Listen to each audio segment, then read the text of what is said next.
안녕하세요. 네, 의공학 반도체 수업을 진행하게 된 유용상입니다. 고려대학교 바이오의공학부고요. 어, 제가 학회 일정으로 인해서 수업을 오프사이트로 진행할 수 없게 됨에 따라서 아쉽게도 이렇게 녹화본을 통해서 어, 수업을 진행하려고 합니다. 지난 시간에 첫 수업에서는 제가 의공학 반도체에서 저희가 지금 반도체 칩을 배우는 이유, 특히 반도체는 어떤 식으로 만들며 그들의 동작 원리, 그리고 그 동작할 때 그 형태는 어떻게 되는가에 대해서 설명을 드렸어요. 오늘은 제가 학교에 이렇게 라이팅 할 수 있는 펜을 두고 오긴 했는데 오늘 펜을 집에서 쓰다 보니까 아무래도 가져올 수는 없었지만 그래도 요 펜과 관련된 부분이 아니지만 요거를 나타낼 수 있는 최대한의 노력을 한번 해보도록 하겠습니다. 이게 필요가 없을 것 같긴 한데 그래도 안 되네요. 네. 일단 그렇게 진행이 될 거고요. 여기 보시면 지금 여기 웨이퍼가 보이죠? 제가 지금 좀 궁금한 거는 여기에 제 마우스가 여러분들한테 표현될 수 있을지 궁금하긴 하지만 일단 된다라는 가정하에 한번 해보도록 하겠습니다. 어, 네, 해볼게요. 그래서 저희가 지금 알고 있는 이 마더보드라고 하는데 안에다가 이 모듈을 꽂게 되고요. 그 모듈은 PCB 판 안에 우리가 멀티칩 패키징 돼 있는 것을 요 안에다 이렇게 꽂습니다. 그래서 꽂은 상태로 이 꽂은 거를 또 분해해서 보면 그 안에는 이런 칩이 있고요. 칩은 결국 이 반도체의 어떠한 디바이스 일부, 다이라고 표현합니다. 뒤에서 배우겠지만 다이라고 하는 부분에서 제작한 걸 기준으로 이렇게 패키징을 통해서 이렇게 만들게 됩니다. 그러면 이제 반도체 산업에 대해서 좀 알아봐야 되겠죠? 반도체 산업은 결국은 커스터머 입장에서는 어떻게 될까요? 가격은 싸게. 그럼 가격을 싸게 한다라고 한다는 거는 어떻게 우리가 만드는 사람 입장에서는 비싸게 팔수록 기업은 이윤을 추구할 수밖에 없는데 왜 싸게 팔 수 있는가에 대한 생각을 해봐야겠죠. 칩이라고 하는 것은 뒤에서 나오겠지만, 여기서 뒤에서 조금 한번 가볼까요? 이렇게 생긴 동그란 판, 이게 원가가 있겠죠. 이렇게 큰 판은 더 비쌀 겁니다. 그래서 이런 판에다가 얼마나 많이 만들 수 있느냐의 게임인데, 전에 얘기했듯이 잘 보세요. 우리가 요 판에다가 기존의 기술로는 한 30개 혹은 32개 정도를 만들 수 있는 기술을 가지고 있었다고 칩시다. 그런데 우리가 어떠한 기술을 갖추게 되면서 그거의 선폭을 반으로 줄였어요. 그러면 32개를 만들 수 있는 데서 이제 64개의 칩을 만들 수 있게 된 거죠. 그런데 이게 X축과 Y축이 있죠. 그러니까 어떤 일이 벌어지죠?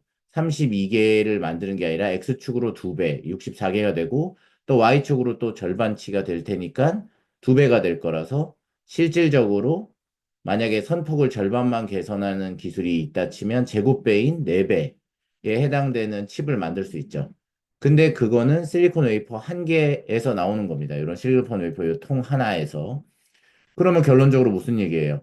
아, 이 프로바이더 입장에서는 똑같은 기판을 놓고 기술만 개발되면 기술 개발하는데 돈을 들긴 하지만 요 판에서 기존 대비 4배 정도의 프로덕이 형성되는 거죠. 그러면 이윤이 4배가 되겠죠. 물론 그걸 다 4배를 받을 수는 없을 거예요. 왜냐하면 기술 개발비를 그 안에 넣어야 되니까. 그러니까 결론적으로는 반도체 관련된 업체에서는 조금이라도 저렴하게 만들 수 있는 기술을 개발하기 위해서 조금이라도 더 같은 웨이퍼에서 많은 양의 칩을 제작하려고 하는 의도를 갖게 될 것이다. 그죠? 그리고 선폭을 줄였으니 우리가 지난 시간에 얘기했던 소비 전력도 줄일 수 있을 것이고 선폭이 줄었으니까요. 소스와 드레인 사이의 거리가 좁아지잖아요. 그러니까 우리는 전보다는 조금 더 낮은 볼테지로 0과 1을 구분할 수 있게 되었을 것이며 이 제품의 신뢰도는 더 높게, 신뢰도는 전에 시간에 기억할지 모르지만 TSMC가 삼성반도체보다 뭐가 더 좋댔죠? 수율이 좋다고 했잖아요. 그러니까 수율은 프로덕션 일드고 그 프로덕션 일드는 반드시 그 기업의 크레딧과 관련돼 있기 때문에 우리가 조금이라도 프로덕션 일드가 좋아질수록 그 회사의 신뢰도는 높아지게 되고 그리고 그 성능이 똑같다면 신뢰도가 높은 기업 거의 제품을 사게 되고 그리고 소비자 입장에서는 좋은 제품을 싸게 사고 싶기 때문에 프로바이더 입장에서는 조금이라도 칩을 작게 그리고 많이 만들수록 똑같은 재원에서 더 많은 프로핏이 나오게 되는 거죠. 요 시스템으로 구현되게 됩니다. 그래서 우리가 마이크로 프로세서 프로덕트의 프라이스를 줄이게 되고 퍼포먼스를 늘리고 그 다음에 프로덕션 릴라이빌리티를 인크리싱 하는 요 목적이 커스터머들의 요구 사항이다. 그런데 세마이컨덕터의 트렌드는 어떻게 되는 것인가? 결국은 전보다는 좀 더 작은, 그죠? 당연하겠죠. 작은, 어, 뭐라 그럴까요? 작은 사이즈의 칩을 만들 수밖에 없겠죠. 너무 당연하겠지만, 그죠? 그래서, 요건 반도체 관련된, 협회와 관련된 얘기인데, 이건 외울 필요는 없습니다. 다만, 반도체 관련된 쪽에 요런 어떠한 그 연합체 같은 것들이 있고, 그 정도만 알면 됩니다.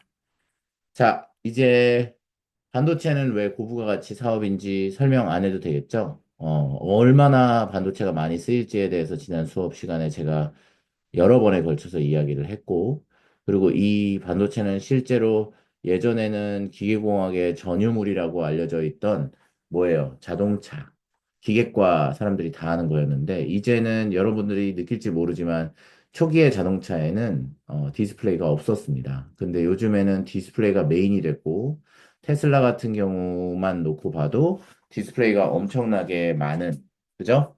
디스플레이가 많은 디스플레이로 자동차를 전부 다 제어하는 그런 상황까지 오게 되었죠. 그래서 자동차의 전자장치의 대부분이 반도체를 기반으로 되고 여러분들이 알지 모르지만 자동차를 만들겠다라고 요즘에 이제 이 지금 소사이어티에서 벌어지는 일들을 좀 말씀을 드리면 반도체 수급이 모자라서 자동차의 그 대기 기간이 길어지는 상황이에요. 예전에는 반도체 한 100개 정도 쓰면 자동차에 들어가는 모든 전자부품을 다 커버하고도 남았었는데 지금은 자동차 하나에 들어가는 반도체의 개수가 몇 개나 될까요? 제가 지금 GPT한테 한번 물어보도록 할게요. 자동차, 자동차 한 대에 들어가는 반도체 개수라고 한번 쳐봤더니 GPT에서 뭐라고 하는지 한번 봅시다. 안 뜨네요. 네. 잠깐만요.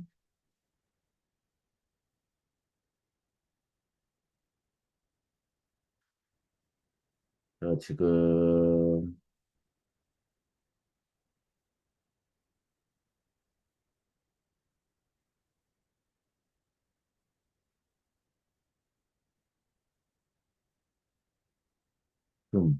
여기 있네. 죄송합니다. 컴퓨터를 좀 익숙하게 다루지 못해서. 여기 보면 자동차 한 대에 몇 대의 반도체가 들어갈 것 같으세요? 전통적인 내연기관은 보급 차량 대략 300개에서 1000개 정도 들어갔었는데, 요즘에는, 3,500개래요. 전기 자동차 같은 경우에 1000개에서 3000개 정도의 반도체가 들어갑니다. 라고 하네요. 그러니까 예전 대비 자동차 한 대에 들어가는 반도체 개수도 엄청나게 많아질 뿐더러 그 반도체들이 모두 다 잘 작동해야 된다는 얘기죠. 그렇게 따지면 자동차 한 대를 만드는 데 들어가는 돈도 많이 들겠지만 또 그것들이 제대로 작동한다고 가정해도 예전보다 반도체의 개수가 많이 들 테니까 가격도 올라가게 되고 그럴 거죠. 여기 전자금융, 개인용 컴퓨터, 그리고 뭐 이동통신, IoT 관련 산업 분야, 인공지능 분야, 모든 분야에 지금은 반도체가 안 쓰일 수가 없습니다. 그래서 이 반도체 사이즈를 어떻게든 작게 만들어서 더 많은 제품을 만들려고 하고, 그게 결국은 최근에 이제 세계 최초 3나노 파운더리, 지금 아마 2나노로 떨어졌을 겁니다. 네, 그래서 2나노 파운더리까지 갔을 거고요. 이게 한 3년 전 얘기예요. 여기 2022년이라고 써 있죠. 그죠? 그래서 요렇게 생긴, 여러분들은 요걸 팹이라 그러거든요. 그래서 팹은 요 안에 저희가 방진복이라고 하는 요런 방진에서 이 더스트 프리한 존이거든요, 여기가. 왜냐면 이 반도체 칩 하나에 더스트가 만약에 하나라도 올라가면 그 더스트가 올라간 지역에 있는 모든 칩을 사용하지 못해요. 그러니까 더스트가 없어야 된다. 그래서 더스트 프리한 존을 만들려고 요 반도체 만드는 공간만 이게 압을 낮춥니다. 프레셔를 로우 다운 시키고 이 로우 다운된 프레셔 때문에 우리 코로나 때 어떤 일이 있었죠? 바이러스는 안으로 들어오면 무조건 나가게끔 하는 시스템으로 만들었잖아요. 압력을 조절해서 음압실이라고 하죠. 그거랑 마찬가지로 이렇게 반도체 이 연구소 안에는 사람들이 방진복, 그러니까 내가 입은 옷에서 더스트가 들어가지 않은 형태의 하얀색 옷으로 온 몸을 감싸고 그 다음에 에어 샤워, 이게 들어갈 때 에어로 이렇게 샤워를 합니다. 이렇게 바람을 확 맞아요. 그래서 에어 샤워를 한 다음에 요 안에 들어가죠. 그럼 요 안은 기압이 낮은 되이기 때문에 음압실이라고 합니다. 그래서 이 공장 안에는 계속 지속적으로 뭐죠? 압력이 낮게끔 유지하는 장치가 있고 이게 하나의 거대한 압력 낮은 곳이란 뜻이고요. 그렇게 되기 때문에 여기서 일하는 사람은 나중에 이제 뭐 점심시간이나 저녁시간에 밖으로 나오게 되면 굉장히 피곤함을 느낍니다. 이거는 음압실이 마치 우리가 고산지대에 있는 것 같은 느낌으로 굉장히 낮은 압력인 공간으로 가는 효과랑 똑같은 효과를 내거든요. 그래서 하지만 음압실을 만드는 이유는 하나, 뭐 더스트가 들어간 것들을 밖으로 계속 배출되게끔. 왜냐면 밖에 있는 앰모스피어는 어쩔 수 없이 1기압일 거고 여기는 0. 몇 기압일 테니까 압력이 계속 고기압에서 저기압으로 들어가는 효과를 통해서 우리가 더스트가 같이 에어의 플로우와 같이 나가게끔 하는 시스템을 만들기 때문이죠.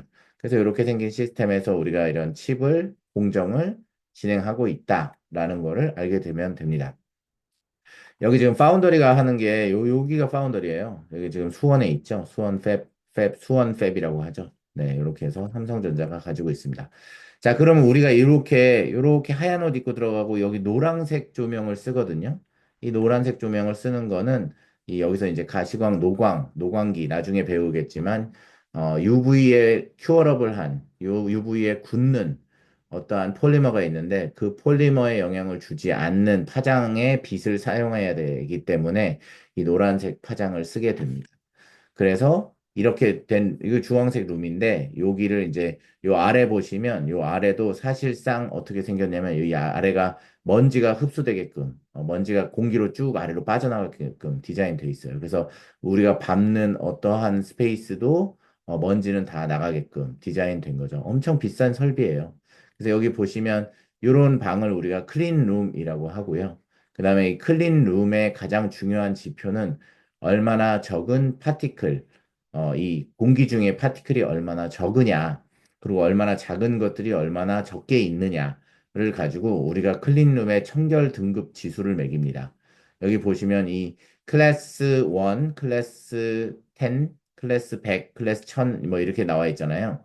그리고 요때는 0.1 마이크로 파티클, 0. 직경이 0.1, 그러니까 100, 이게 100나노죠. 200나노, 300나노, 400나노, 500나노가 이 스퀘어 핏에 몇 개나 들어가 있냐. 만약에 우리가 클래스 100이라 치면 0.2 마이크론 파티클이 7.5 곱하기 10의 2승 정도 개수가 있으면 요 방을 우리가 클래스 100이라고 부릅니다. 그러면 생각해 보세요. 클래스 이게 점점 작은 게 점점 조금 있는 그죠? 여기 봅시다. 조금씩 양이 줄어들수록 청결 등급이 어떻게 된다? 이거 보면 작은 입자를 빼는 게 제일 어렵겠죠? 그러니까 클래스 1이 제일 어떻게 제일 그 프레셔가 이제 그 제일 깨끗한 방이다. 먼지가 없는 방이다. 라는 뜻이에요.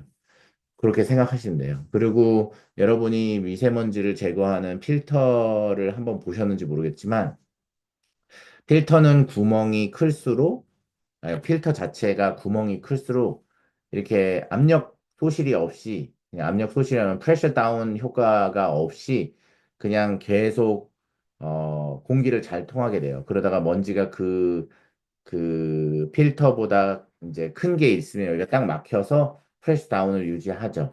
그런데 오마이크로비드 같은 경우는 오마이크로 먼지가 여기 클래스 10만에서는 그러니까 700개 정도 피스퀘어 안에 이게 피스퀘어가 뭐예요? 핏이 30cm잖아요. 30 곱하기 30인 어떠한 직육면체 안에 정육면체 안에 한 5마이크로 파티클이 700개 정도 있으면 클래스 1000.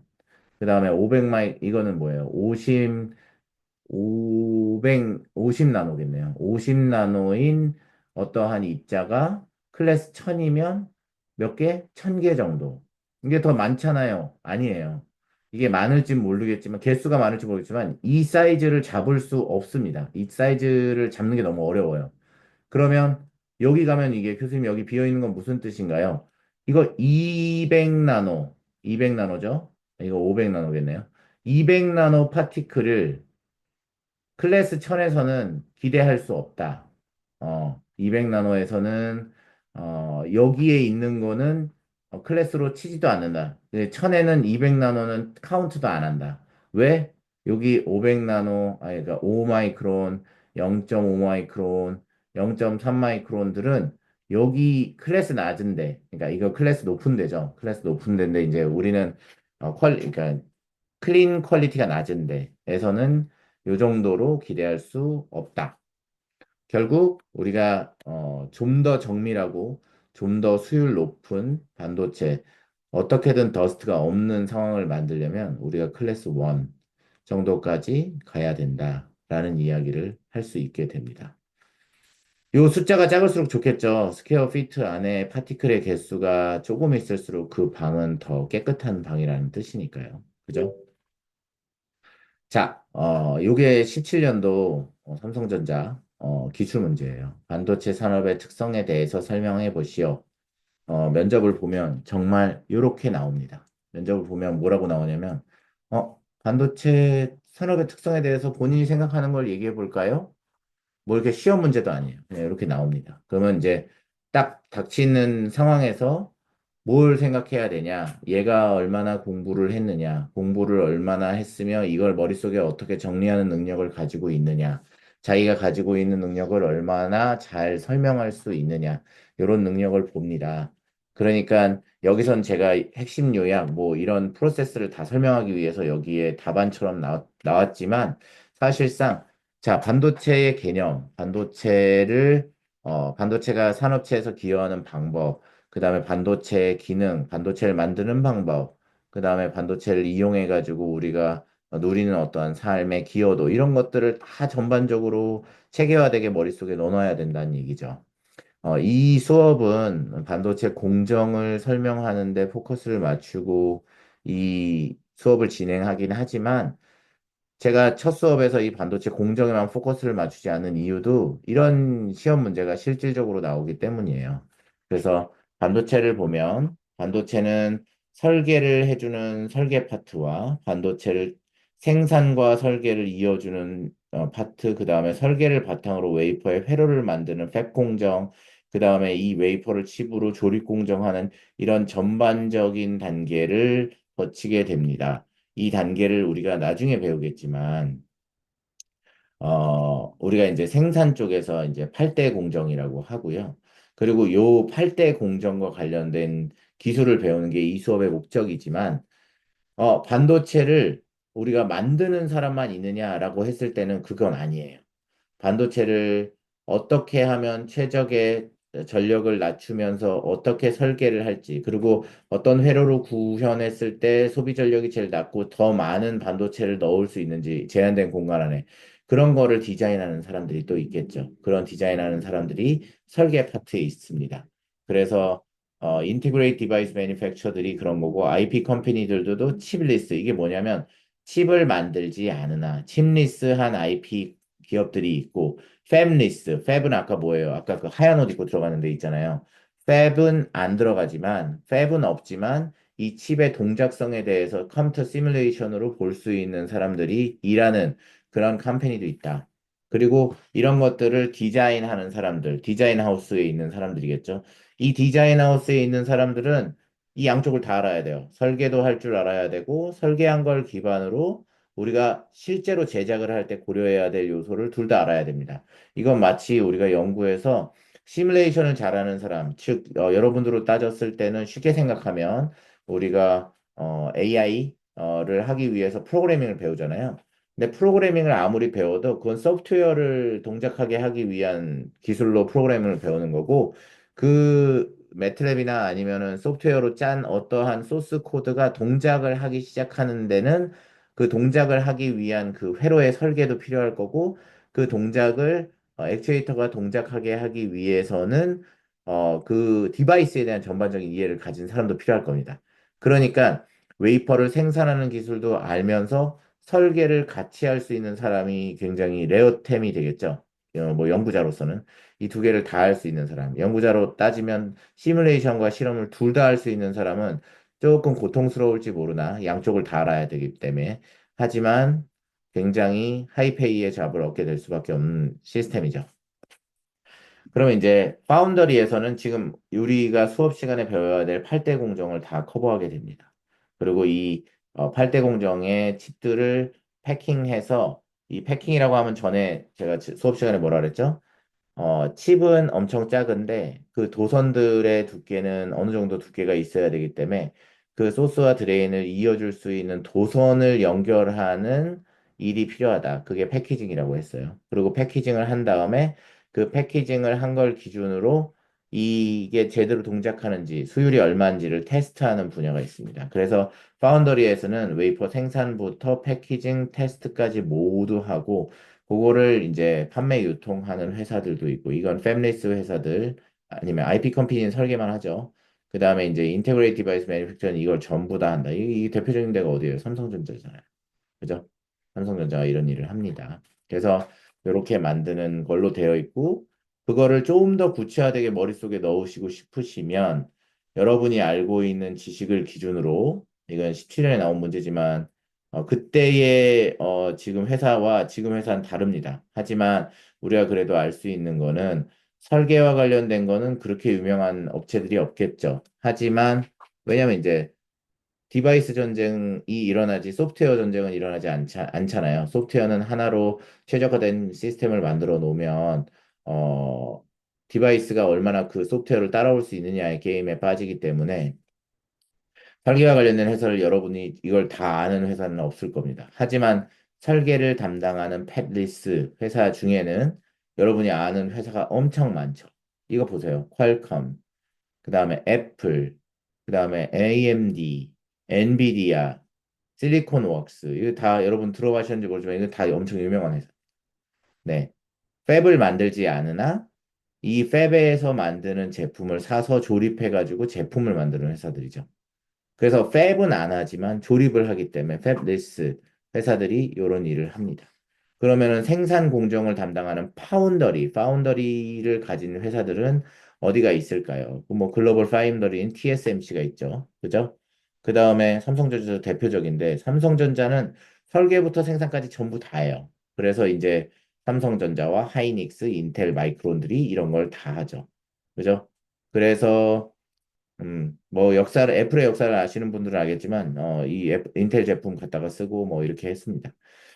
그래서 여러분이 알고 있는 제품들을 가진 회사들은 이렇게 이루어져 있다. 근데 설계도 하는데도 반도체 회사라고 하는 거고 팹이 없지만 반도체와 관련된 일을 하는데도 어떤 식으로 하는지 한 번씩 요 회사들이 궁금하시면 보실 수 있습니다.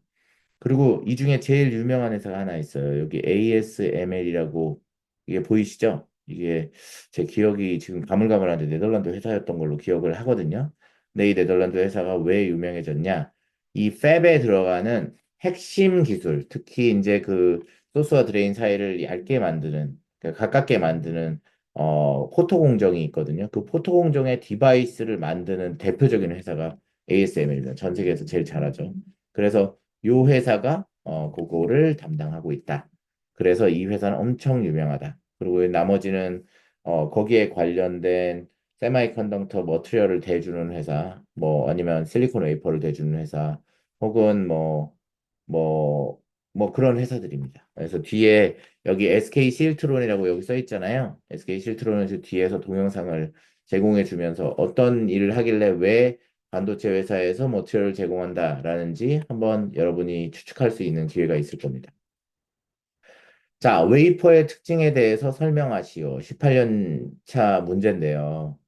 이건 이제 웨이퍼에 대한 거, 그 다음에 칩에 대한 거, 모듈에 대한 거에 대해서 생각해 보는 시간이 있겠지만, 우리가 지금 이거는 이제 기출 문제가 어떻게 나온다라는 거를 제가 보여주기 위해서 여기에다 넣은 거지.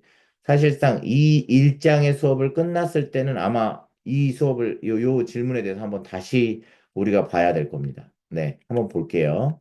웨이퍼는 어떻게 생긴 걸까요? 웨이퍼는 여기 이제 숫자가 뭘까요? 이게 2000년도 기준으로 보면 뭐겠어요? 그렇습니다. 연도입니다. 그래서 1965년도에 처음에 우린 웨이퍼를 5cm짜리의 직경은 걸로 만들었다. 그리고 점점 사이즈가 커졌습니다. 그러면 사이즈를 처음부터 크게 만들면 되지 왜 이렇게 만들었어요? 라는 질문이 생기겠죠. 그래서 이제 웨이퍼의 직경이 점점점 커지는 이유에 대해서 생각해 보자면 이거를 예를 들면, 뒤에 그런 내용이 나올 것 같은데, 만약에 우리가 이 5 바이 5cm에서 1cm 바이 1cm로 웨이퍼를 잘라야 된다라고 하면, 여러분 이거 잘라보세요. 실제로 잘라보면 1cm 바이 1cm로 정사각형의 칩이 나오기 위해서 제일 잘생긴 정사각형 칩, 그죠? 뭐 이렇게 짜투리 공간에 있는 이렇게 막 반달처럼 생긴 이런 피자 조각 같은 호 같은 거는 제품으로 쓸 수가 없어요. 그러면 회사 입장에서는 똑같이 1cm 바이 1cm의 칩으로 된 다이, 그거 하나를 다이라고 그러거든요. 그 다이들이 한 판에서 많이 나올수록 좋겠죠. 그러면 결국은 사이즈가 클수록 이 넓이 대비 이 버리는이라고 하는 이 주변부에 버리는 이거 관련된 이미지가 있을 것 같아요. 여기 있네요. 여기 보시면 여기 1cm 바이 1cm 실제로는 1cm 바이 1cm가 아닙니다. 이렇게 버리는 요 하얀색 구간 있잖아요. 하얀색 코너 이런 것들이 사이즈가 클수록 버리는 것의 개수가 줄어들어요. 여기서 보시면 요 선, 스퀘어 선 외에 아웃사이드 오브 이 스퀘어들을 다 버리거든요. 그럼 버려야 돼요. 그러면은 우리 입장에서 내가 제품의 회사 오너라면 야, 조금이라도 크게 만들어서 한 칩에서 여러 개 한꺼번에 나오게 해. 라고 하겠죠. 이게 만약에 여러분 조그만 칩으로 만들면 더 버리는 양의 비율이 훨씬 더 높아져요. 그렇기 때문에 이 우리가 알고 있는 이 웨이퍼의 사이즈는 시간이 지나면서 점점 커진다. 그러면 이런 웨이퍼는 어떻게 만드느냐? 이런 웨이퍼 소세지 같은 실리콘 소세지를 먼저 만듭니다. 이 실리콘 소세지를 그러면 어떻게 만드는지 실제로 보여드릴게요. 자, 요게 초클라스키 메소드라고 하는데 CJ 메소드라고 하거든요. 어, 초클라스 초 기억이 초 초클라스키 이 메소드인가 그랬던 것 같아요. 이 메소드가 여러분들이 고등학교 때 배웠던 그 석출 아세요? 크리스탈라이제이션.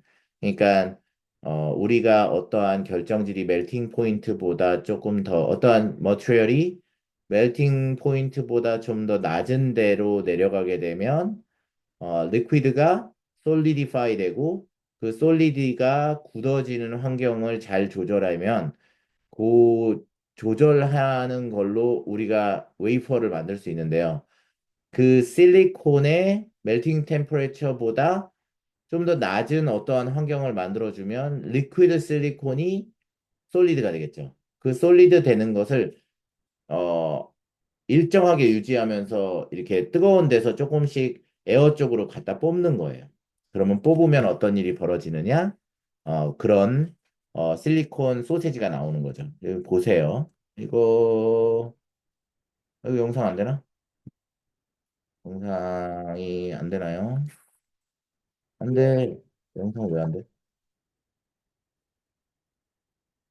그 영상 안 되나 봐.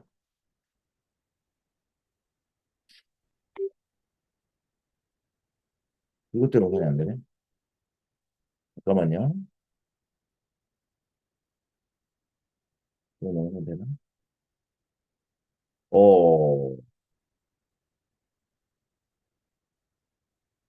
제가 지금 열심히 수업 자료를 만들었는데 영상을 동작시킬 수 없게 되네요. 이게 제 그 사진을 익숙하다 보니까 이 사진을 넣어야 됐으니까 이 웨이퍼가 PDF 파일로 들어오다 보니까 이런 일이 벌어지네요. 요 동영상을 꼭 찍어보세요. 그럼 이 동영상을 우리가 제가 PPT를 제공해 드렸잖아요.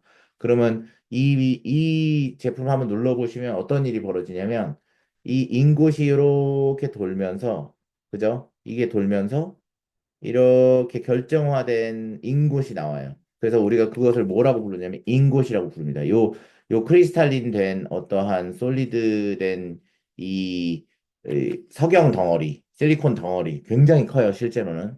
엄청나게 큰 인곳이 나오고요. 요거를 이게 서잉 합니다. 그래서 다다다다다다 하고 이 톱날 줄로 이렇게 갈아가지고 이렇게 자릅니다. 그럼 잘라서 요게 나오는 걸로 우리가 이렇게 잘라서 쓰죠. 이런 잘라서 쓴 거를 이게 다이싱이라고 하고요.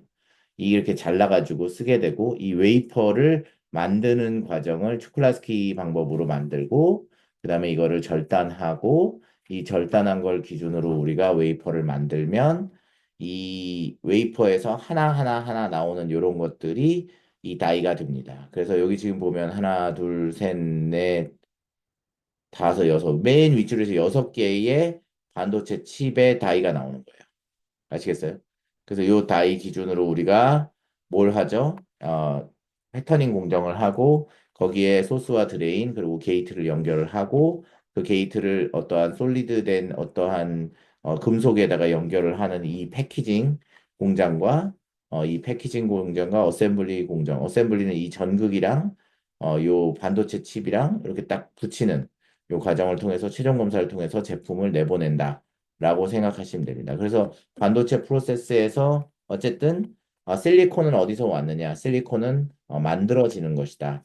그래서 여기 보시면 저 뒤에 어디 동영상을 보시면 되냐면 요 동영상을 꼭 보세요.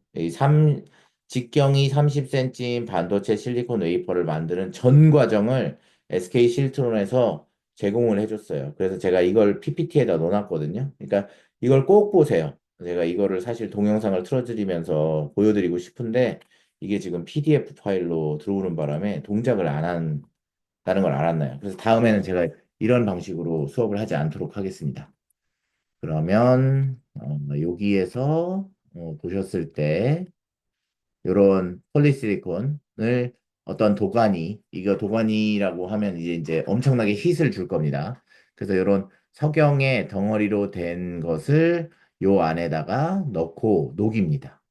그 녹여서 어떠한 이런 이 실리콘이 들어가도 녹지 않는 어떠한 철제를 넣어서 이렇게 쭉 핫도그 이렇게 뭐라 그러죠? 소스에 담갔다가 빼듯이 천천히 올리면 실리콘이 결정질화 되면서 위로 조금씩 올라와요. 왜 그러겠어요?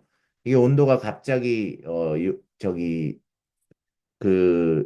저기 뭐죠? 실리콘의 리퀴드 상태에서는 뜨겁다가 에어 쪽으로 이렇게 강제 노출이 되면 순간적으로 멜트 다운이 그러니까 멜팅 포인트보다 다운된 템퍼레처로 넘어가서 솔리디파이 될 겁니다. 그걸 이용해서 이렇게 이거 돌리면서 인곳을 이렇게 돌리면서 로테이션 시키면서 쭉 위로 뽑으면 이렇게 생긴 길다란 인곳이 생겨요. 근데 여기가 실제로 우둘투둘 하거든요. 그래서 양쪽을 우리가 이렇게 딱 로테이션 하는데 축에다가 딱 꽂고 이걸 이렇게 계속 돌린 상태에서 우리가 그러니까 빼빠라고 하면 그렇죠. 사포로 이렇게 밉니다. 그러면 이게 맨들한 표면이 만들어지고 이 상태에서 이 꼬다리는 쓰지 않습니다. 그래서 이렇게 똑똑 잘라내요. 그래서 잘라낸 다음에 뭘로? 줄톱. 그러니까 줄같이 생긴 라인으로 된 톱으로 이렇게 갈아서 요 라인을 이렇게 자릅니다. 여러분 비누공예 하시는 분들 아실지 모르겠지만 비누도 이렇게 하나의 긴 비누를 만들어 놓고 기타 줄 같은 걸로 이렇게 한번 쭉 내려가지고 이제 비누를 쫙 짜개거든요. 그걸 아실지 모르겠지만 그거랑 똑같은 원리로 이렇게 자르는 거예요. 이 실트론 동영상을 꼭 보세요. 근데 이렇게 잘랐는데 여러분, 톱날로 이렇게 찍찍찍찍찍찍 자르면 그 표면이 예쁜가요? 여러분, 소세지 칼질 해봐서 알겠지만, 이렇게 이렇게 예쁘게 잘라도 칼의 면에 이렇게 뚝뚝뚝뚝뚝 끊기면서 나오죠. 그 서페이스 크로스 섹션 서페이스가 그래서 그거를 스무스하게 갈아주는 공정이 필요해요. 그래서 그걸 갈아주는데 그 갈아주기 전에 요 끝단이 굉장히 이제 날카롭겠죠. 톱날로 이렇게 깔았으니까 서페이스 말고 이 엣지 부분이 서라운디드 엣지 부분이 그래서 이 엣지를 동글게 만들어 줍니다.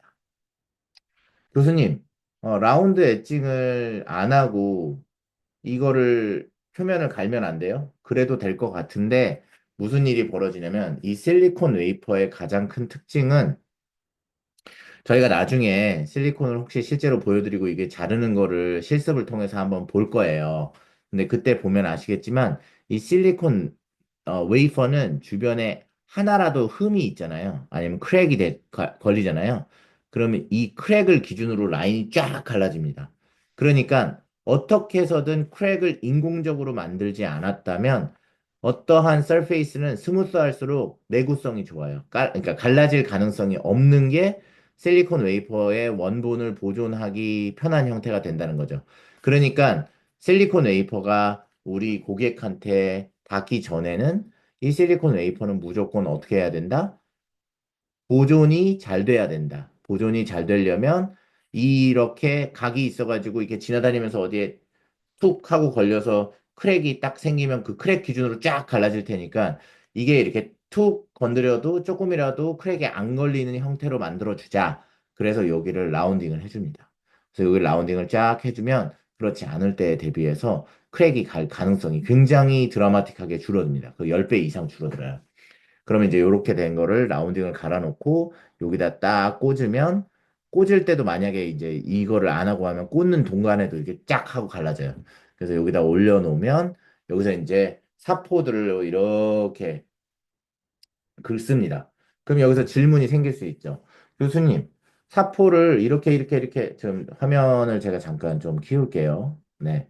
화면을 잠깐 키우면 사포를 이렇게 원 디렉션으로 이렇게 만들면 이 사포의 결대로 뭐가 생기죠? 이 주름이 생깁니다. 윙클이 생깁니다. 그죠? 어떠한 패스웨이가, 페이브가 생기죠. 그러니까 이거를 없애려면 동글게 말아야 돼요. 근데 동글게 말다 보면 이렇게 둥글게 만드는 패스웨이가 또 생길 거 아니에요. 그래서 모든 면에서 다 균등해야 된다라고 하는 생각이 들 테니까 어떤 일을 하냐면 여러분 놀이동산 가시면 그 롯데월드 가시면 이제 커피 이렇게 도는 거 아세요? 그러니까 전체적으로는 이렇게 도는데 그 요소 안에는 커피들이 또 돌아. 그렇게 파셜리 분단 1분단, 2분단, 3분단에 1분단에 4개의 커피컵이 있고 그 옆에 4개의 커피컵이 있어요. 그런데 전체 커피가 한 40커피컵이 40개 있거든요. 근데 4개씩 한 세트를 이뤄서 10개 정도의 군락이 있어. 그런데 이거를 전체적으로 돌리는데 그 안에 1분단별로도 커피가 계속 돌아. 그리고 커피컵이 도는 게 아니라 그 커피컵 안에 있는 탄 사람도 계속 돌아. 그러니까 이렇게 요소를 돌리고 그 도는 것들이 또 돌면 어떻게 돼요? 방향성이라는 게 없어지죠. 그래서 사포질은 거시적으로는 동그랗게 돌리는데 위시적으로는 그 안에서 또 둥글게 도니까 돌면서 또 방향성이 랜덤하게 생기게 되면서 결국은 굉장히 스무스한 표면을 이룩할 수 있다. 이게 이제 랩핑 과정이고 이걸 나중에 연마 과정이라고도 해요. 그래서 폴리싱이라고도 하는데요. 웨이퍼를 이렇게 러프하게 갈고 그 다음에 케미컬로 한번 스무딩을 하고 그 다음에 또 폴리싱으로 얇게 사포 중에서도 거친 사포가 있고 그 다음에 그러니까 거친 사포가 있고 이렇게 이걸 뭐라 그래야 돼? 어, 결이 작은 사포가 있거든요. 그래서 이제 뭐 400방, 뭐 2000방, 3000방, 뭐 5000방 이게 뭐냐면 단위 면적당 그 모래의 개수가 얼마나 더 들어가 있냐는데 500방보다 5000방이라는 얘기는 단위 면적당 500개 아래 모래가 있으면 사이즈가 좀 커야 돼요. 그런데 단위 면적당 5000방이면 그 500개보다 더 작은 모래가 거기에 로케이션 돼야 되니까 그게 그러니까 사포질을 했을 때 우리가 조금이라도 더 스무스한 표면을 얻을 수 있거든요.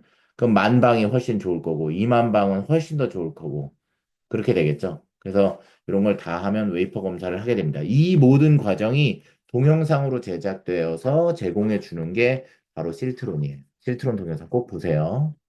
아시겠죠? 그래서 우리가 여기 이제 왜 그러면 이제 이런 실리콘에다 해야 되냐? 뒤에 반도체 물성을 배우는 시간이 있을 겁니다. 그래서 반도체 물성을 배우기 전에 우리는 어쨌든 이 실리콘 웨이퍼라는 게 있고 이 실리콘 웨이퍼는 인곳에서 만들어지며 이 실리콘 웨이퍼를 얇게 만든 판으로 웨이퍼 단위로 만들어서 짝에서 반도체 칩을 만든다라는 거를 알아야 됩니다. 그리고 그 반도체 칩 안에서 우리가 공정을 통해서 그 FET 센서 같이 그 소스와 드레인 그리고 뭐 인슐레이터 그리고 그 위에 게이트 이런 모양을 만들 거예요. 그런데 그때 제일 중요한 게 뭐예요? 해상도라고 합니다. 해상도는 레졸루션이라고 하고요. 이 레졸루션이 좁으면 좁을수록 어떤 일이 벌어지느냐? 레졸루션이 좁을수록 우리는 조금이라도 더 얇은 선폭을 확보하게 되고 얇은 선폭을 확보할수록 소스와 드레인의 거리를 줄일 수 있는 상황이 만들어집니다. 맞죠? 그러니까 어떻게든 소스와 드레인을 우리가 좁게 만들기 위한 최소의 노력을 하고 있는데 그럼 얼마나 줄일 것이냐라고 하는 어 이제 질문이 들어올 수 있어요. 여러분의 머리카락이 이제 90 마이크론쯤 된다고 하네요. 근데 그 반도체에서 우리가 이제 이 당시에 우리가 이제 IC, Integrated Circuit 회로에 이 크리티컬 디멘션, 그러니까 임계 선폭이 예를 들면 180 나노라고 칩시다. 이게 이제 0.18 마이크론이니까 180 나노라고 치면 머리카락을 만약에 우리가 IC 칩에 있는 선폭으로 나누면 500개로 쪼개요. 그러니까 이거는 왜 이렇게 나눴냐? 결국 반도체 칩에 들어가는 선폭이 얼마나 작은지 설명하려고. 여러분이 머리털 뽑아서 나올 수 있는 머리카락 하나조차도 500개로 나눠야 겨우 이 180 나노에 해당되는 선폭을 만족시킬 정도니까 얼마나 작은 반도체 선폭이 얼마나 작냐. 실제로 이거는 큰 편이에요. 180 나노는. 지금은 뭐, 아까 얘기했잖아요. ASMR에서 뭐 10 마이크론 공정, 10 나노 공정, 2 나노 공정, 3 나노 공정, 이런 얘기를 하고 있습니다. 그러니까 얼마나 작은지 얘기하기 위해서 이 데이터를 온 거예요. 아까 실트론 보세요. 실트론이 요 모든 프로시저를 다 설명하고 있어요. 그래서 요게 반복적으로 나오는 건 중요하다는 얘기겠죠. 왜 우리가 실리콘 웨이퍼 하나 만드는데도 이런 프로세스를 거쳐서 만든다. 근데 실리콘 만드는 데만 이 정도고 실리콘 만드는 모든 과정을 다 이해해야 되지만 실리콘 만든 다음에 어떻게 선풍을 만드는지에 대한 것도 이 반도체 칩 공정에서 모두 커버합니다. 그래서 웨이퍼를 만들 때는 웨이퍼 준비 단계, 웨이퍼 제조 공정 단계, 웨이퍼 시험 및 정렬 단계, 웨이퍼 조립 및 패키징 단계, 최종 검사 단계. 요 과정이 다 거쳐야지 우리가 기판을 죄송합니다. 지금 네, 모기가 지금 제 다리를 물어서 모기를 잡다가 이렇게 됐네요. 네, 요 모든 과정을, 네, 이렇게 지나가게 되는 거고, 여러분, 지금 초클라스키, 이 크리스탈 그로스, 이게 뭐예요? 초클라스키 방법을 통해서 만든 그 인곳에 대한 얘기죠. 랩핑은 뭐예요? 이거를 어떻게? 여기 랩핑 보세요. 여기 랩핑이 거칠지만 바로 자르는 단계라고 얘기했죠. 그죠? 그 다음에 슬라이싱, 그 다음 폴리싱, 슬라이싱 뭐야? 슬라이싱은 이렇게 자르는 과정이죠. 절단, 슬라이싱, 그죠? 그 다음에 여기에서 폴리싱 뭐야? 여기서 연마하는 단계, 그죠? 이런 과정이 웨이퍼 준비 단계, 웨이퍼 하나가 나오기 위해서 준비해야 되는 과정을 얘기하는 거고요. 그 다음에 이제 웨이퍼 제조하는 데 있어서 우리가 요 세정, 레이링, 패터닝, 식각, 도핑은 뒤에서 배울 겁니다. 그리고 여기서부터는 시험 검사와 칩, 패키징 관련된 거는 이 수업에선 다루지 않을 거예요. 하지만 반도체 공정이 우리가 배우는 요 단계로 가지고 우리가 지금 한 학기 내내 배울 수 있어요. 요 단계가 전 분야, 웨이퍼나 반도체를 전체 다루는 거에 전 분야라고 누가 묻는다면 아니다. 반도체 공정은 요거 하는 거, 요거 하는 거, 그 다음에 정렬하는 거, 패키징 하는 거, 그 다음 최종 검사하는 이 전 과정을 전부 다 알아야 된다. 하지만 이건 대부분 다 컴퓨터가 해준다. 그래서 요거 관련된 부분이 대부분 연구에 집중되어 있다라는 거를 아시면 됩니다. 요 영상 꼭 보세요. 그리고 요 웨이퍼 세미컨덕터 칩이라는 걸 보시면 뭐가 나오냐? 자, 여기에서 세정, 레이어링, 패터닝, 식각, 도핑을 이 우리가 만든 이 웨이퍼에서 어떻게 하는지에 대한 방법이 나와요. 그거를 저 뒤에서 배울 건데 2장, 3장, 4장에서 배울 건데 우리가 그 장을 배우기 전에 이 영상을 보면 무조건 도움이 됩니다. 이 영상 꼭 보세요. 꽤 길어요. 하지만 꼭 보세요. 아시겠죠? 그래서 우리가 지금 웨이퍼 어떻게 만드는지 봤죠? 웨이퍼 하나를 공정을 따가지고 이러한 어떠한 스퀘어 안에다가 이런 어떠한 선폭이 있는 칩을 만들고 이 칩을 다이싱을 해가지고 다 하나씩 하나씩 쪼개면 요거 하나가 결국 뭐라고 그러냐? 여기에 어떠한 요런 반도체 칩 안에 여기에 어떠한 군락된 FET들이 있을 거고 그 나이들을 기준으로 해가지고 우리가 어떻게 여기에 전자회로를 이렇게 뭐 아까 이렇게 꽂는 형태로 만들어가지고 CPU를 만든다던가 그런 형태로 쓴다는 거죠. 그러면 이제 여기 지금 보시면 교수님 여기는 제가 동그란 칩으로 알고 있었는데 동그랗지 않네요. 라는 질문이 들어올 수 있어요. 맞아요. 실제로 반도체 칩을 인곳에서 뽑았을 때는 어떻게, 여기 앞에 동영상 보셨으면 아시겠지만, 인곳에서 뽑았을 때는 동그란 형태입니다. 하지만 소비자가 동그랗게 만들고 연구용이나 아니면은 생산직에 있는 사람이 동그랗게 만든 상태에서 우리가 만약에 제조를 하게 되면 방향 동서남북을 볼 수가 없어요. 그래서 동서남북에 대한 기준을 알려고 플랫존이라고 하는 거를 만들어요. 그러니까 웨이퍼가 만들면 이 끝단을 살짝 잘라요, 일자로. 그래서 이 아래쪽에 해당되는 지금은 오른쪽에 와 있지만 아래쪽에 해당되는 부분이 플랫존입니다. 그래서 이 플랫존 기준으로 왼쪽, 오른쪽 이렇게 나누고 그다음에 위쪽, 여기를 위쪽이라고 하죠. 그리고 여기 패턴 떠가지고 우리가 만든 이런 거 하나하나를 다이라고 합니다. 그래서 한 다이 안에 칩이 몇 개가 들어가냐? 이게 이제 그 회사의 능력이라고 생각하시면 돼요. 그리고 여기 보면 이 노치라고 있죠? 이 노치는 뭐냐면 여기 흠을 만들어 놓습니다. 이 흠을 만들어 놓으면 요 흠 기준으로 또각하고 자르면 요 라인에 이 뾰족한 데서 쭉 잘려요. 그래서 이 노치를 요 라인에 뽁뽁뽁뽁뽁 만들어서 뚝뚝뚝뚝 자르기도 합니다. 그래서 이 노치가 노치를 만들고 안 자를 수도 있어요. 노치를 해놓고 이 노치가 있는 쪽이 왼쪽입니다라고 이제 약속하기도 하거든요. 그래서 제조업체는 여기 플랫존을 만들어서 자른다. 그리고 이걸 웨이퍼라고 부르고 웨이퍼는 순수 실리콘 결정 덩어리다. 실리콘 결정 덩어리는 초콜릿 방법을 통해서 만들고 그게 처음의 형태는 인곳이다. 인곳을 슬라이스 해주면 우리가 다양한 그 SK 실트론 동영상에 있는 프로시저를 통해서 우리가 이런 웨이퍼 하나를 만들게 된다. 라는 게 웨이퍼 제조 공정까지 커버하는 게 요번 단락의 목적입니다. 그래서 여기 보시면 여기 웨이퍼예요. 웨이퍼 이렇게 아파트처럼 군락을 해놨죠. 그럼 이 군락과 관련된 부분으로 우리가 자르게 될 거고 여기에 보시면 뭐 이게 되게 복잡하게 돼 있잖아요. 이게 반도체 칩입니다. 그래서 이렇게 만들고 30cm짜리 직경의 칩도 있을 거고 그래가지고 우리는 뭐라고 얘기하냐? 요 칩 하나당 원 다이당 무슨 얘기인지 알아요? 요 스퀘어 하나가 다이라고 했잖아요. 요 하나에 내가 트랜지스터가 만약에 여기 볼게요. 수십 개가 들어가 있을 때는 우리가 SSI라고 불렀어요. 이게 스몰 스케일 IC, 인테그레이티드 칩이라고 했겠죠. 그러다가 수백 개에서 5천 개 정도의 트랜지스터가 더 조밀하게 들어갔다는 얘기죠. 선폭이 더 좁다는 얘기기도 하겠죠. 그러니까 여기서부터 요 아래쪽으로 쭉 내려올수록 연도가 지났죠. 옛날에 거, 덜 옛날 거, 최신 거. 그래서 이 칩 다이는 똑같은데 다이 하나에 100만 개의 트랜지스터가 들어가면 우리가 이거를 SVLSI, Super Very Large Scale Integrated Chip이라고 하거나 Ultra Large Scale Integral Chip이라고 하죠.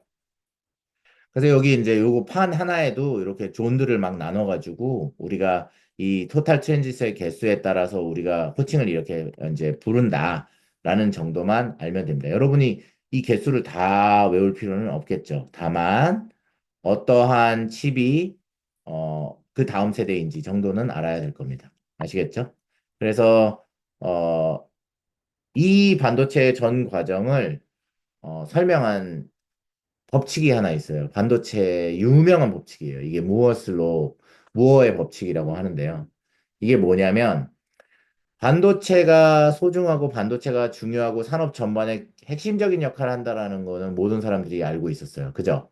그런데 그 핵심적인 역할을 하는 거를 모든 사람들이 알고 있는 만큼 그 중요성을 인정하고 전 세계 사람들이 다 협업해가지고 조금이라도 똑같은 칩에서 조금이라도 작은 트랜지스터가 많은 칩을 개발하려고 하죠. 작은 선폭을 통하여. 그죠?